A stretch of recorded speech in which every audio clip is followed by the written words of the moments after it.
इस मॉड्यूल में हम 3 प्रमुख विषयों पर चर्चा करेंगे। सबसे पहले हम यह समझेंगे कि वर्तमान नीति की सीमाएं क्या है और ये सीमाएं किस प्रकार क्षमता निर्माण को प्रभावित कर रही हैं। इसके बाद हम नई नीति के उद्देश्यों पर चर्चा करेंगे। अंत में हम उन रणनीतियों को जानेंगे जो इस नई क्षमता निर्माण नीति के तहत अपनाई जाएंगी। आइए इन बिंदुओं को विस्तार से समझते हैं। वर्तमान क्षमता निर्माण नीति की सीमाएं। इन सीमाओं को विस्तार से समझने के लिए दिए गए टैब्स पर क्लिक करें। प्रत्येक टैब में एक महत्वपूर्ण सीमा का विवरण मिलेगा। ध्यान दें, सभी टैब्स को देखना अनिवार्य है ताकि आप पूर्ति आधारित और अधिकारी केंद्रित प्रक्रिया प्रशिक्षण आवश्यकता का आकलन करते समय प्रशिक्षु, जो कि एक प्रमुख हितधारक है, से प्रायः प्रशिक्षण की आवश्यकता और विषय वस्तु के बारे में नहीं पूछा जाता। इसके बजाय यह निर्णय प्रशिक्षण संस्थान या विभाग द्वारा लिया जाता है कि क्या प्रशिक्षण देना है।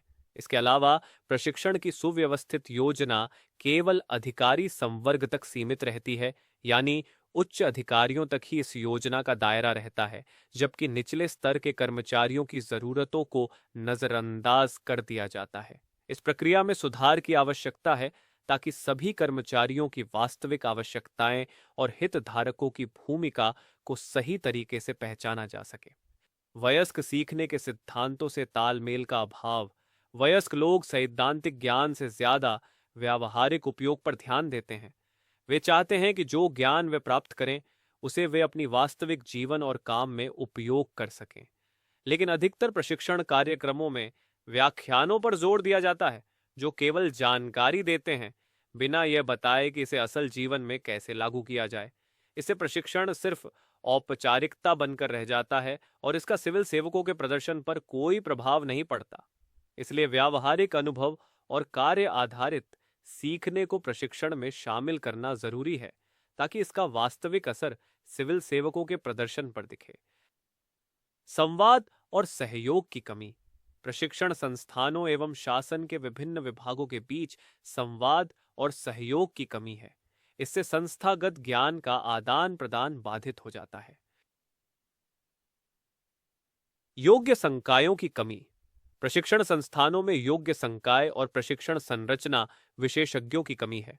इस कमी के कारण प्रभावी क्षमता निर्माण कार्यक्रमों की संरचना और आयोजन में रुकावट आती है। इसलिए इन संस्थानों में योग्य और प्रशिक्षित संकाय की नियुक्ति करना बेहद जरूरी है ताकि कार्यक्रमों को सही तरीके से आयोजित किया जा सके और उनका प्रभावी परिणाम सामने आ सके।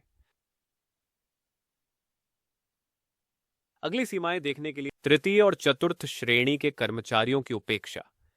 वर्तमान दृष्टिकोण में यह मान लिया गया है कि तृतीय और चतुर्थ श्रेणी के कर्मचारी अपने कार्य के दौरान की गई गलतियों से सीखते हैं और इसलिए उन्हें सुव्यवस्थित प्रशिक्षण की आवश्यकता नहीं होती। यह दृष्टिकोण गलत है क्योंकि हर कर्मचारी को अपनी कार्य क्षमता सुधारने और बेहतर परिणाम देने के लिए सही प्रशिक्षण की आवश्यकता होती है। सरकारी कर्मचारियों की विशाल संख्या। सरकारी कर्मचारियों की संख्या इतनी अधिक है कि सभी को कक्षा आधारित पारंपरिक प्रशिक्षण देना संभव नहीं है। इस वजह से नीतियों और कार्यक्रमों का कार्यान्वयन भी प्रभावी तरीके से नहीं हो पाता। इसलिए हमें पारंपरिक प्रशिक्षण के अलावा ऑनलाइन और मॉड्यूल आधारित प्रशिक्षण जैसे वैकल्पिक तरीकों को अपनाने की आवश्यकता है ताकि हर कर्मचारी तक प्रशिक्षण पहुंच सके और कार्यान्वयन में कोई रुकावट न आए। भूमिका के बजाय नियमों पर ध्यान देना। कर्मचारी द्वारा कार्य करते समय केवल नियमों को ध्यान में रखा जाता है, जिससे भूमिका या परिणाम की उपेक्षा हो जाती है। नई क्षमता निर्माण नीति के उद्देश्य। प्रस्तावित क्षमता निर्माण नीति के प्रमुख उद्देश्य निम्नलिखित हैं। उद्देश्यों की जानकारी के लिए दिए गए टैब पर क्लिक करें। सभी टैब्स को देखना अनिवार्य है। सभी पदों को निर्धारित ढांचे के अनुरूप अद्यतन करना। प्रत्येक विभाग में निर्धारित सभी पदों द्वारा संपादित किए जाने वाले कार्यों तथा भूमिकाओं का विवरण तैयार करना तथा इन कार्यों एवं भूमिकाओं को संपादित करने के लिए आवश्यक क्षमताओं को परिभाषित करना तथा उसके अनुरूप संवर्ग प्रशिक्षण की योजना तैयार करना। प्रासंगिक क्षमता निर्माण सामग्री की रचना। निर्धारित ढांचे के अनुसार चिह्नित भूमिकाओं, गतिविधियों और दक्षताओं के लिए प्रासंगिक क्षमता निर्माण सामग्री तैयार की जाएगी। इस सामग्री को शासकीय संस्थानों को उपलब्ध कराया जाएगा ताकि शासकीय सेवकों को उनके कार्यों से संबंधित कानूनों, प्रक्रियाओं और नीतियों का पूरा ज्ञान हो सके। नियम आधारित से भूमिका आधारित की ओर। दक्षता ढांचे के अंतर्गत नियम आधारित से भूमिका आधारित मानव संसाधन प्रबंधन प्रणाली की ओर बढ़ना। सीखने का नया मॉडल। इस मॉडल में आधुनिक सूचना प्रौद्योगिकी का उपयोग किया जाता है।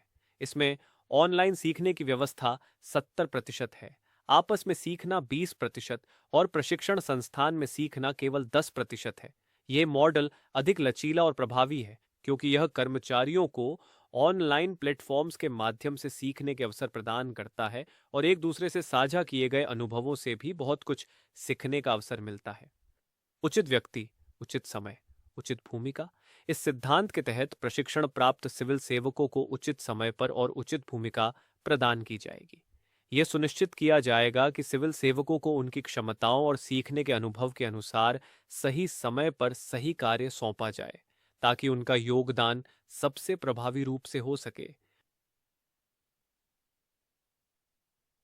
क्षमता निर्माण की रणनीति। नई क्षमता निर्माण की रणनीति प्रभावी एवं नवाचारी विधियों से सभी स्तरों के शासकीय कर्मियों के पेशेवर उन्नयन की एक संरचित योजना है। नई क्षमता निर्माण रणनीति के प्रमुख तत्वों को देखने के लिए दिए गए टैब पर क्लिक करें। सभी टैब्स को देखना अनिवार्य है। किनके द्वारा क्षमता निर्माण। इस संरचित योजना में सार्वजनिक, निजी, समुदाय आधारित संगठन, सीबीओस, गैर सरकारी संगठन, एनजीओस और ऑनलाइन सीखने की विधियां शामिल हैं, जिन्हें नए सहभागियों के लिए प्रस्तावित किया गया है। यह कार्यक्रम संस्थागत ढांचे के प्रत्येक स्तर पर लागू होगा ताकि हम सबके लिए क्षमता निर्माण के ध्येय को प्राप्त कर सकें।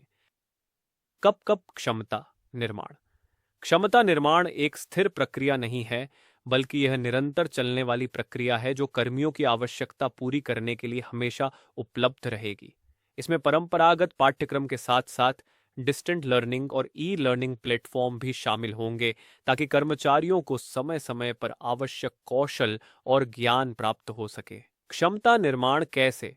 संसाधनों की कमी को देखते हुए इसे 70-20-10 के मॉडल पर रचा गया है, जिसका मतलब है नवीनतम सीखने के मॉडल से कार्यस्थल पर अनुभव आधारित सीखना 70%, आपस में सीखना 20% और प्रशिक्षण संस्थानों में जाकर सीखना 10% शामिल है। क्षमता निर्माण प्रभाव का मूल्यांकन।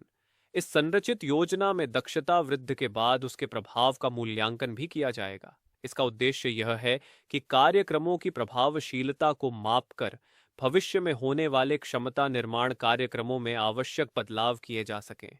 साथ ही हम यह भी आकलन करेंगे कि क्षमता निर्माण से विभागों और नागरिकों को कितने लाभ प्राप्त हो रहे हैं। करियर उन्नयन कैसे। क्षमता निर्माण की गंभीरता को बनाए रखने हेतु इस योजना को कर्मचारियों के करियर उन्नयन से जोड़ा जाएगा, जिसमें कुछ उपाय जोड़े जाएंगे। अब हम इस मॉड्यूल का सारांश देखेंगे। इस मॉड्यूल में आपने वर्तमान नीति की सीमाएं समझी, जिनकी वर्तमान क्षमता निर्माण नीति की सीमाएं। इन सीमाओं को विस्तार से समझने के लिए दिए गए टैब्स पर क्लिक करें। प्रत्येक टैब में एक महत्वपूर्ण सीमा का विवरण मिलेगा। ध्यान दें, सभी टैब्स को देखना अनिवार्य है ताकि आप पूर्ण जानकारी प्राप्त कर सकें। पूर्ति आधारित और अधिकारी केंद्रित प्रक्रिया। प्रशिक्षण आवश्यकता का आकलन करते समय प्रशिक्षु, जो कि एक प्रमुख हितधारक है, से प्रायः प्रशिक्षण की आवश्यकता और विषय वस्तु के बारे में नहीं पूछा जाता। इसके बजाय यह निर्णय प्रशिक्षण संस्थान या विभाग द्वारा लिया जाता है कि क्या प्रशिक्षण देना है। इसके अलावा प्रशिक्षण की सुव्यवस्थित योजना केवल अधिकारी संवर्ग तक सीमित रहती है, यानी उच्च अधिकारियों तक ही इस योजना का दायरा रहता है, जबकि निचले स्तर के कर्मचारियों की जरूरतों को नजरअंदाज कर दिया जाता है। इस प्रक्रिया में सुधार की आवश्यकता है ताकि सभी कर्मचारियों की वास्तविक आवश्यकताएं और हितधारकों की भूमिका को सही तरीके से पहचाना जा सके। वयस्क सीखने के सिद्धांतों से तालमेल का अभाव। वयस्क लोग सैद्धांतिक ज्ञान से ज्यादा व्यावहारिक उपयोग पर ध्यान देते हैं। वे चाहते हैं कि जो ज्ञान वे प्राप्त करें उसे वे अपनी वास्तविक जीवन और काम में उपयोग कर सकें। लेकिन अधिकतर प्रशिक्षण कार्यक्रमों में व्याख्यानों पर जोर दिया जाता है जो केवल जानकारी देते हैं, बिना यह बताए कि इसे असल जीवन में कैसे लागू किया जाए। इससे प्रशिक्षण सिर्फ औपचारिकता बनकर रह जाता है और इसका सिविल सेवकों के प्रदर्शन पर कोई प्रभाव नहीं पड़ता। इसलिए व्यावहारिक अनुभव और कार्य आधारित सीखने को प्रशिक्षण में शामिल करना जरूरी है, ताकि इसका वास्तविक असर सिविल सेवकों के प्रदर्शन पर दिखे।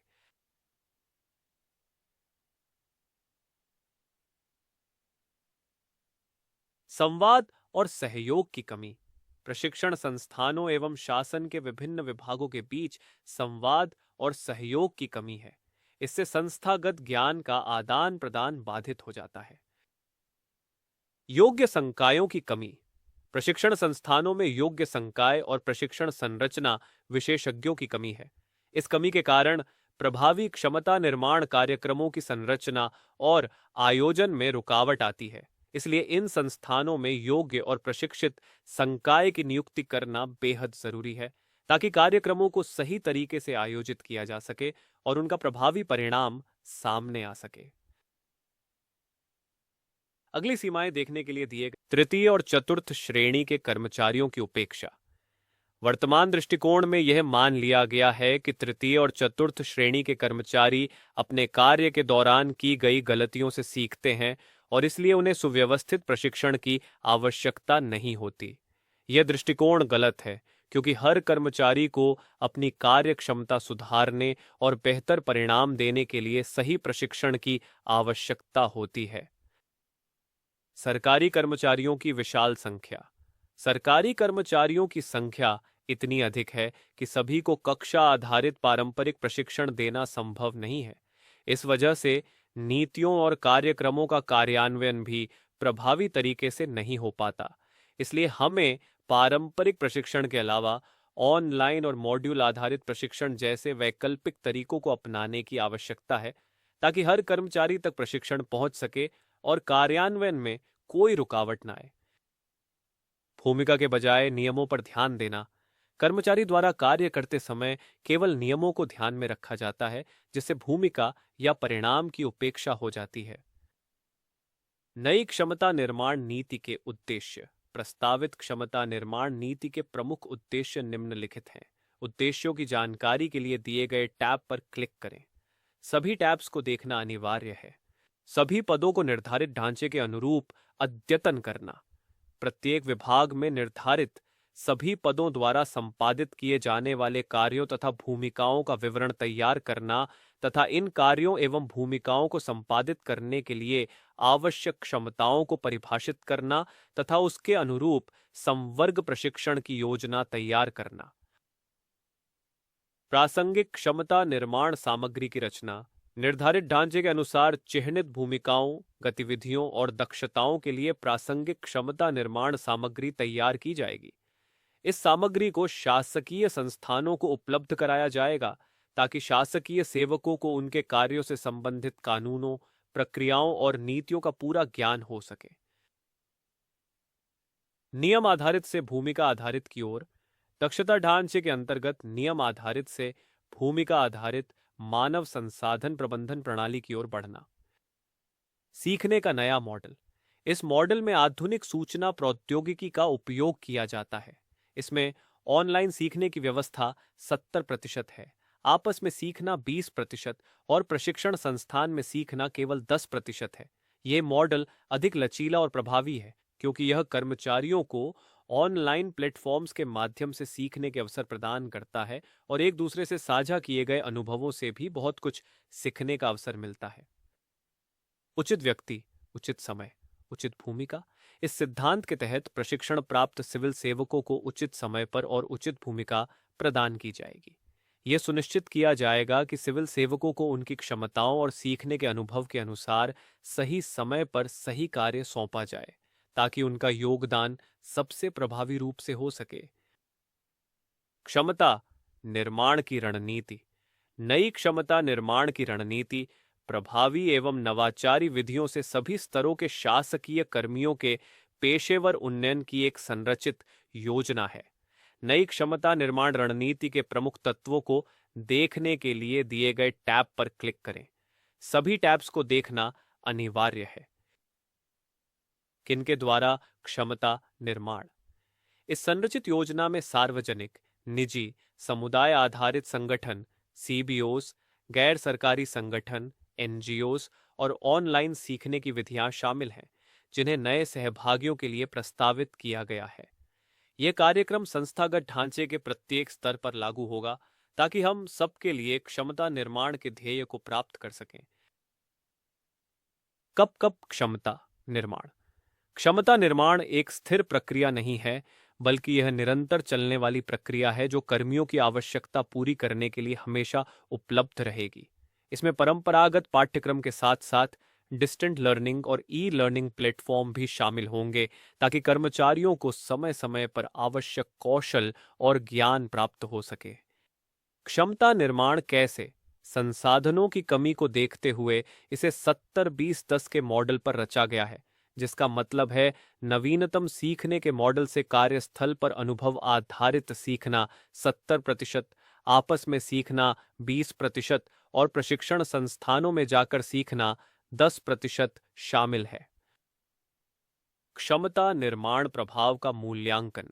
इस संरचित योजना में दक्षता वृद्धि के बाद उसके प्रभाव का मूल्यांकन भी किया जाएगा। इसका उद्देश्य यह है कि कार्यक्रमों की प्रभावशीलता को मापकर भविष्य में होने वाले क्षमता निर्माण कार्यक्रमों में आवश्यक बदलाव किए जा सकें।